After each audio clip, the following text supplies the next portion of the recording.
Hello everyone and welcome back to my YouTube channel Vlogger Boy Part so পোন প্ৰথমে সমূহ অসমবাসীলৈ মোৰ ফালৰ পৰা ৰঙালী বিহু আন্তৰিক বহুত বেছি শুভকামনা জ্ঞাপন কৰিলো আৰু আজি মই আছো বৰ্তমান আছো শিৱসাগৰ আৰু আজি মই শিৱসাগৰ ৰংঘৰৰ বাকৰি যেটো বিহু হয় আপোনালোকক আজি পহিলা বহাগৰ প্ৰথম বিহুখিনি আপোনালোকক মই দেখাবলৈ চেষ্টা কৰিম তো বলক দেৰি নকৰি ডাইৰেক্ট লগ পাই আছো ৰংঘৰ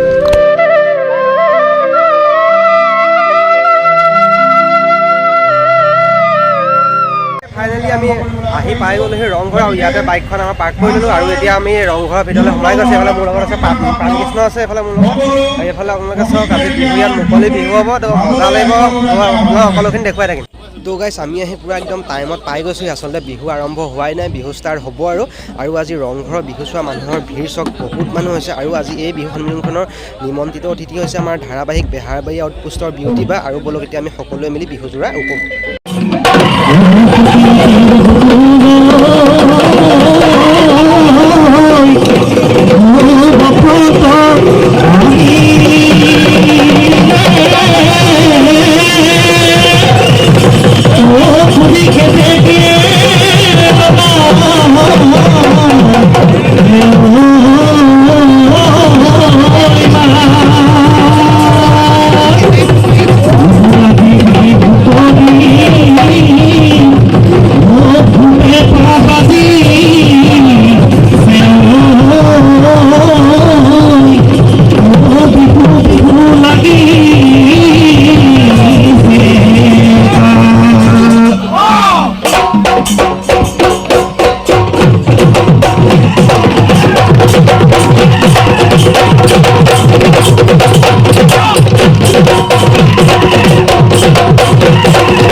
আমাৰ অসমীয়া সংস্কৃতি আৰু এয়াই হৈছে আমাৰ অসমীয়াৰ বিহু আৰু দেখিলে আপোনালোকে ৰংঘৰৰ বাকৰিত কি ধুনীয়াকৈ ইয়াত বিহু পৰিৱেশন কৰিলে আৰু আজি মই ইয়াতে আছোঁ আৰু আজি ইয়াত পুৰা মানুহ আপোনালোকে এইফালে দেখিছে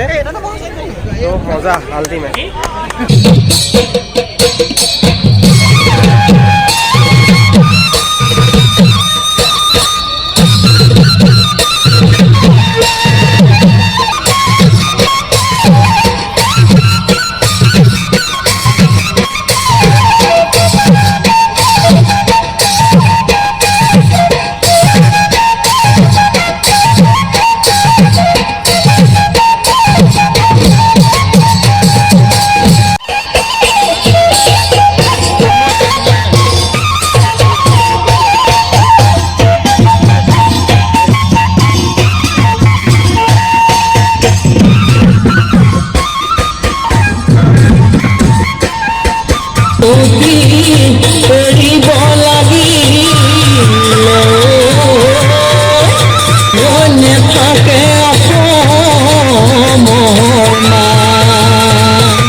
ৰংঘৰৰ বাকৰি এটা সৰু ভিডিঅ' আপোনালোকক মই গোটেই আমাৰ অসমীয়া বাপতিসাহোন বিহুটো দেখুৱাবলৈ চেষ্টা কৰিলোঁ। ৰংঘৰৰ বাকৰিত কেনেদৰে বিহুটো পাতে আপোনালোকক মই গোটেইখিনি দেখুৱাবলৈ চেষ্টা কৰিলোঁ। তো এইখিনি এইটোৱে আছিলে আজি এটা সৰু ভিডিঅ'। যদি ভিডিঅ' চাই ভালদৰে লাইক কৰিব, কমেণ্ট কৰিব, আৰু নতুনকৈ চেনেল ছাবস্ক্ৰাইব কৰি দিব। আকৌ লগ পাম নতুন জেগাত নতুন ভিডিঅ'তে। আজিলৈ বাই বাই, জয় আই অসম।